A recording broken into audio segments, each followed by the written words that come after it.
The religious charter of Israel makes Israel vulnerable to an unlimited number of immigrant applications from those who would be immigrants or those who enter Israel uh, and then seek citizenship.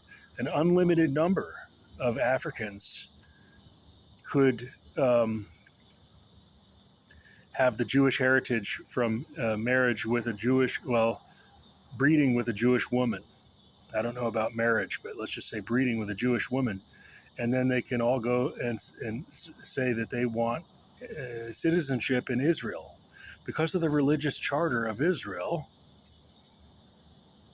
that seems to have been a mistake, because the Arabs could have kept the plug to keep mass migration from Africans going across the land bridge. Of course, they don't all depend on that. They can go by boats. They can go by across a boat across the Strait of Gibraltar, a boat from Libya to Italy, and various other routes. They can go from Africa if they want to invade Africa. If the Africans want to invade Europe. So the Israelis have created a nation with a religious charter, and there can be an unlimited number, because they can be creating more and more Jewish families, and there's not a fixed number of them. And there's a religious charter to Israel, or there's not. And if Israel is going to say, well, we don't think you're the type of Jew that is really as Jewish as we like to see, and then the question arises: is Jewish an ethnicity or a race? Is it the Caucasian race and the Jewish particular ethnicity, or is it a religion? And then if they're going to say both, then it becomes an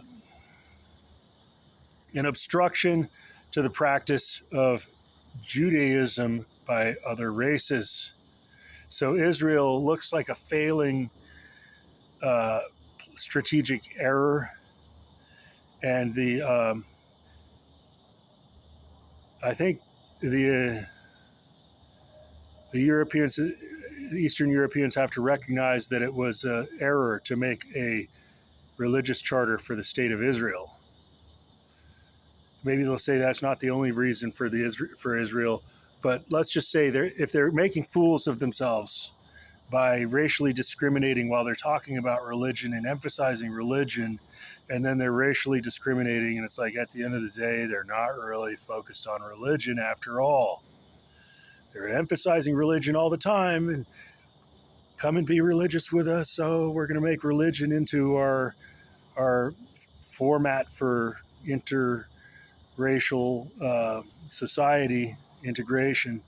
And then, well, we have to limit the number of you because you're different. We're going to set a quota to keep too many of you out because you're of a different race. And then it's like, well, you're talking about the religious charter all the time and failing to maintain the geographical obstacle to mass migration, but you're disappointing everybody. You've got a strategic plan that isn't better than what the Arabs would have done by themselves. The Arabs would have been more strict because they'd say, we are Arabs, this is who we are. It's not a religious state, it's an Arab state, and you can't pass through from Africa into Arabia unless we approve of you.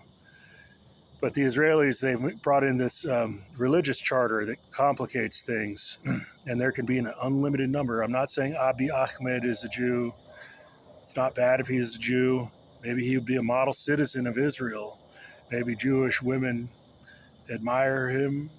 I thought he was a little bit too aggressive in negotiations about how much water was going to flow from the Grand Ethiopia Renaissance Dam and the schedule for filling the dam, and how much volume of water would be held and how much would evaporate. I thought he was a little bit tough and short in his words in his, he was, I think he was making Africans look somewhat too careless of the welfare of Egyptians dependent on the Nile River flow for their agriculture. I thought Abiy Ahmed looked too tough in a bad way, careless. Anyway, that's all for this video.